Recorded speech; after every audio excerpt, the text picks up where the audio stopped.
క్రీస్తునందు ప్రియమైన సహోదరి సహోదరులారా, మన ప్రభువును రక్షకుడైన యేసయ్య నామమున కూడి వచ్చిన మీ అందరికీ ఉదయకాల శుభాలు తెలియజేయుచున్నాను. దేవుని యొక్క ఉచిత కృపను బట్టి మరొక నూతన దినాన్ని దేవుడు మన జీవితంలో పొడిగించాడు. అందును బట్టి మహోన్నతుడైన దేవునికి కృతజ్ఞతాస్తుతులు చెల్లించే వారమై ఉంటున్నాం. ప్రియమైన వారలరా, సమయంలో పరిశుద్ధ వాక్యాన్ని చదువుకుందామా?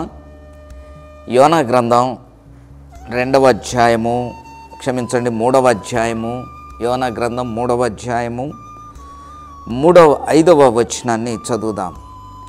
నినివే పట్టణపు వారు దేవుని యందు విశ్వాసముంచి ఉపవాస దినమును చాటించి గనులేమి అల్పులేమి అందరూ గోనెపట్ట కట్టుకొనిరి.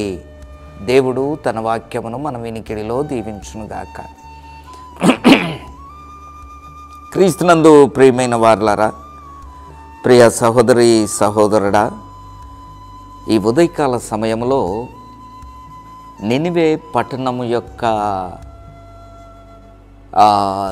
దుర్గతి మరియు నినివే పట్టణం యొక్క పశ్చాత్తాపము, దేవుని యొక్క కృప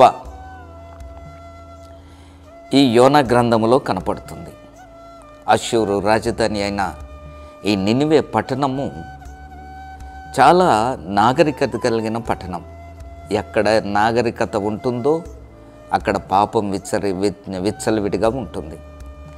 ఈ నినివే పట్టణ ప్రజల యొక్క పాపము బహు ఘోరంగా దేవుని సన్నిధిలో కనపడింది.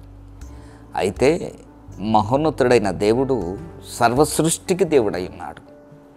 ఆయన ఒక్క యూదులను మాత్రమే దేవుడు ఏర్పరచుకున్నాడేమో కానీ ఆయన యూదులకు మాత్రమే దేవుడు కాదు, సర్వమానవాళికి దేవుడు. మానవుణ్ణి తన పోలిక చొప్పున దేవుడు చేసుకున్నాడు కనుక ఆ మహోన్నతుడైన దేవుడు యూదులకు మాత్రమే కాకుండా అన్యజనులకు కూడా దేవుడై ఉంటున్నాడు. దేవుని నామము ఎరగని నినివే పట్టణ ప్రజలను, వారి యొక్క దుర్గతిని దేవుడు చూచి తన సేవకుడు ప్రవక్త అయిన యోనాను పంపాడు. యోనా అక్కడికి వెళ్ళక రక్షణ అన్నది యూదులకేనని, రక్షణ అన్నది మేము దేవుని బిడ్డలమని, రక్షణ అన్నది మాకే అని, మరి అన్యజనులు వారు అగ్నికి ఆగుతయ్యే కట్టెలని యూదుల యొక్క ఆలోచన కనుకనే నినివే పట్టణమునకు వెళ్ళక తార్షీషునకు పారిపోతున్నాడు. దేవుని ప్రణాళిక మరల యోనాను చేప కడుపులో ఉంచి దేవుడు నినివేకు పంపించాడు. ఆ చేప నినివే పట్టణపు ఒడ్డున కక్కివేసింది. అప్పుడు ఆ మహాపట్టణంలో దేవుని సువార్తను ప్రకటించినప్పుడు యోనా రాజు మొదలుకొని, ఇక్కడ ఉంది, నినివే పట్టణపు వారు దేవుని యందు విశ్వాసముంచి ఉపవాస దినమును చాటించి గనులేమి అల్పులేమి అందరూ గోనె పట్ట కట్టుకున్నారు. ప్రియమైన దేవుని బిడ్డలారా, వారిలో దేవుని భయం ఉన్నదండి. దేవుని సువార్తను ప్రకటించిన దేవుని సేవకుని మాట విని గనులేమి అల్పులేమి రాజు మొదలుకొని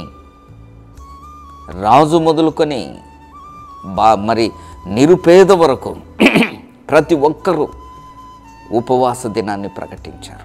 ఉపవాస దినమును, వ్రత దినమును వారి జీవితంలో ప్రకటించుకొని గోనెపట్ట కట్టుకొని బూడిదలో కూర్చొని దేవుని సన్నిధిలో అంగలార్చటం మొదలుపెట్టారు. చూశారా? ఒకవేళ దేవుడు తన కృప చూపుతాడేమోనని రాజు మొదలుకొని అందరూ ఉపవాసం ఉన్నారు. ప్రియ దేవుని బిడ్డ, ఉపవాసము అంటే ఏమిటి? ఈ రోజుల్లో చాలామంది ఉపవాసం ఉంటున్నారు.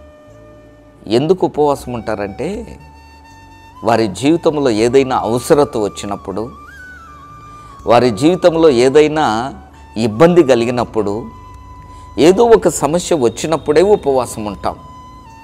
వాస్తవం అది. అన్నీ బాగున్నాయనుకోండి, ఉపవాసం ఉంటామా? ఉండలేం. ఆకలి అనిపిస్తుంది. కానీ ఏదన్నా సమస్య వచ్చినప్పుడు మొక్కుబడిగా ఉపవాసం ఉంటాం. ఆపద మొక్కుల ఉపవాసము కాదండి. ఉపవాసము అన్నది సమస్యలో ఉండాలా, ఇబ్బందులు వచ్చినప్పుడు ఉండాలా. కానీ సౌఖ్యములో ప్రార్థన చేయకుండా, సుఖములో దేవుని మందిరానికి రాకుండా, సుఖములో బైబిల్ చదవకుండా, సహవాసానికి రాకుండా, సమస్య వచ్చినప్పుడే కనపడతాడు దేవుడు. ఇబ్బంది కలిగినప్పుడే ఉపవాసం ఉండాలనిపిస్తుంది. అదే ప్రార్థనా జీవితం. ప్రియ దేవుని బిడ్డ, ప్రార్థన అంటే అర్థం ఏంటో తెలుసా? ఉచ్ఛ్వాస నిశ్వాస అని మనం సైన్స్లో చదువుతాం. అంటే ఊపిరి పీల్చుకోవటం, ఊపిరి వదలటం. భక్తుడైన జార్జ్ ముల్లర్ ప్రార్థన అంటే విశ్వాసికి ఉచ్ఛ్వాస నిశ్వాస వంటిది అంటాడు. ఊపిరి తీసుకోవటం, ఊపిరి వదలటం. అంటే నీ జీవితంలో ఉన్న ప్రతి క్షణం, అనుక్షణం ప్రార్థన ప్రార్థన ప్రార్థన, దేవునితో సంభాషించాలి. అటువంటి జీవితంలో ఏదైనా సమస్య వచ్చిందా, ఏదైనా ఇబ్బంది కలిగిందా, ఆ ఇబ్బందులను మోకరించి ఉపవాసం ఉండు. నీ ఉపవాస ప్రార్థన అంగీకృతం అవుతుంది. నీ ఉపవాస ప్రార్థన దేవునికి మహిమకరంగా మారుతుంది. అలానే మీరు అనుకుంటారు, నినివే ప్రజలు అంతకుముందు వారు పాపాత్ములు కదా, ఒక్కసారి ఉపవాసం సమస్య వచ్చిందని, దేవుని ఉగ్రత వచ్చిందని గోనెపట్ట కట్టుకున్నారు కదా అని ఆలోచన రావచ్చు.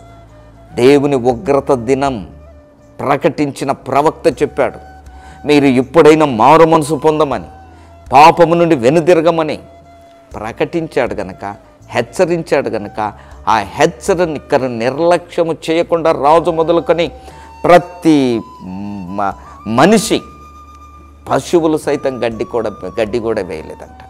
వారందరూ ఉపవాసం ఉన్నారు. అది దేవుని సంకల్పం, దేవుడిచ్చిన అవకాశం.